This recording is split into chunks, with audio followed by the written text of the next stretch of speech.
This is a kind of object that you're probably all familiar with when you hear the term robot, but I'm going to show you the very, very first robots. These were the very first robots. They were characters in a play in the 1920s called Rossum's Universal Robots. And the play was written by a Czech writer called Karel Capek. And basically, these robots, people tend to think of robots as kind of cute, cuddly toys or, Hollywood depictions kind of devoid of politics.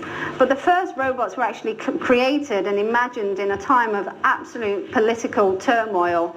You just had the First World War, finished, that had a devastating impact across Europe, and so people were kind of reflecting on what does it mean to be human, what makes us human, those kind of questions. And this kind of context is what inspired Capek to kind of write this play.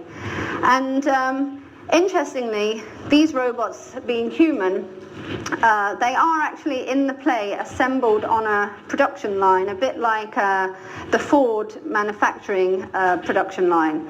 So even though they are human, they are assembled, and these robots are designed to labour, and that is their primary purpose in society.